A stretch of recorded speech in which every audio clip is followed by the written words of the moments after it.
లోక్సభ ఎన్నికలపై ఫోకస్ పెట్టింది కాంగ్రెస్ హైకమాండ్. అన్ని రాష్ట్రాల లోక్సభ కోఆర్డినేటర్లతో సమావేశాలు నిర్వహిస్తోంది. అందులో పాల్గొనేందుకు ఢిల్లీకి వెళ్లారు డిప్యూటీ సీఎం భట్టి విక్రమార్క. మంత్రులు సహా లోక్సభ నియోజకవర్గ కోఆర్డినేటర్లు, ఏఐసీసీ ఇన్ఛార్జీలు లోక్సభ ఎన్నికలకు అనుసరించాల్సిన వ్యూహాలపై రాష్ట్ర నాయకులకు పార్టీ హైకమాండ్ దిశానిర్దేశం చేయనుంది. లోక్సభ ఎన్నికలపై చర్చించిన తర్వాత ఎమ్మెల్సీ అభ్యర్థుల ఎంపిక, నామినేటెడ్ పదవుల భర్తీపైన అధిష్టానంతో పార్టీ నాయకులు మాట్లాడే అవకాశం ఉన్నట్లు తెలుస్తోంది. మరిన్ని డీటెయిల్స్ మదార్ అందిస్తారు. మదార్, ఏఐసీసీ మీటింగ్ కి సంబంధించి డీటెయిల్స్ ఏంటి? జ్యోతి, మరికాసేపట్లోనే ఏఐసీసీలో కీలక సమావేశం ఇది. లోక్సభ స్థానాలకు సంబంధించిన కోఆర్డినేటర్లకు సంబంధించిన మీటింగ్ ఇది. ఈ మీటింగ్ లో ఏఐసీసీ అధ్యక్షుడు మల్లికార్జున ఖర్గే, రాహుల్ గాంధీ, అలాగే అన్ని రాష్ట్రాలకు సంబంధించిన లోక్సభ కోఆర్డినేటర్లు ఈ సమావేశంలో పాల్గొంటారు. తెలంగాణ రాష్ట్రం నుంచి deputy chief minister Bhatti Vikramarka, అలాగే మంత్రులు సీతక్క, కొండా సురేఖ, పొన్నం ప్రభాకర్, ఉత్తమ్ కుమార్ రెడ్డి వీళ్ళందరూ కూడా పాల్గొంటున్నారు. వారి నియోజకవర్గాల పరిధిలో ఉన్నటువంటి అంశాలను అధిష్టానం దృష్టికి తీసుకెళ్తారు.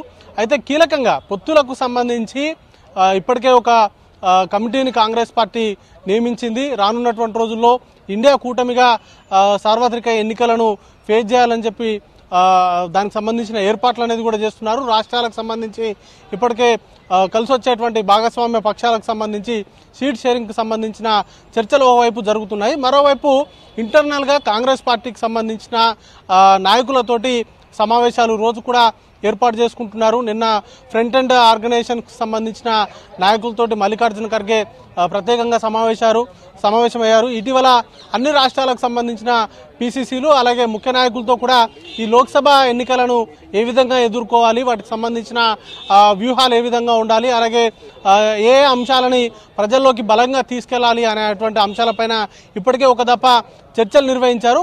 ఇప్పుడు తాజాగా లోక్సభకు సంబంధించి 539 స్థానాలకు కోఆర్డినేటర్లను నియమించారు 2 రోజుల క్రితం. వారందరితోటి ఇప్పుడు సమావేశాన్ని అనేది కూడా ఏర్పాటు చేస్తున్నారు. ఈ సమావేశంలోనే ఎన్నికలకు సంబంధించి ఏ విధంగా వెళ్ళాలి, అలాగే రాష్ట్రాల్లో కాంగ్రెస్ పార్టీ గెలుపు అవకాశాలు ఏ విధంగా ఉన్నాయి అనే అన్ని అంశాలకు సంబంధించి ఈరోజు ఈ సమావేశంలో చర్చిస్తారు. 2 రోజుల పాటు ఈ సమావేశం నిర్వహించబోతున్నారు. ఈరోజు సౌత్ రాష్ట్రాలకు సంబంధించి ఈ రోజు సమావేశంలో కొన్ని నిర్ణయాలు అనేది కూడా తీసుకోబోతున్నారు. సౌత్ రాష్ట్రాలకు సంబంధించిన నాయకులు ఈరోజు వరుసగా భేటీ అవుతూ ఉన్నటువంటి సిచ్యువేషన్ ఉంది. ఇప్పటికే కర్ణాటకకు సంబంధించిన నాయకులు ఇప్పటికే చేరుకున్నారు. వారి సమావేశం ముగిసిన తర్వాత తెలంగాణ రాష్ట్రానికి సంబంధించిన నాయకులతోటి, ఇన్ఛార్జీలతోటి, అలాగే కోఆర్డినేటర్లతోటి సమావేశం ఉంటుంది. ఆ తర్వాత ఆంధ్రప్రదేశ్కు సంబంధించిన నాయకులతోటి ఈ సమావేశం ఉంటుంది.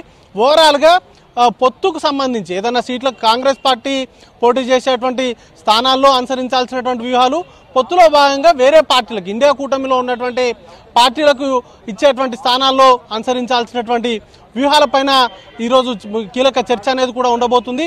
ఇప్పటికే ఇండియా కూటమికి సంబంధించిన పార్టీలతోటి సీట్ షేరింగ్ సంబంధించిన చర్చలు జరుగుతూ ఉన్నాయి. వాటితో పాటు కాంగ్రెస్ పార్టీకి సంబంధించి ఇంటర్నల్ గా మనకున్నటువంటి సమాచారం మేరకు కొన్ని కీలకమైనటువంటి సీట్లను ముందస్తుగానే ఐడెంటిఫై చేసి అక్కడ బలమైనటువంటి కాంగ్రెస్ పార్టీకి సంబంధించిన బలమైనటువంటి నాయకుల్ని బరిలో దించాలి అనేటువంటి ఆలోచనలో కాంగ్రెస్ పార్టీ ఉంది.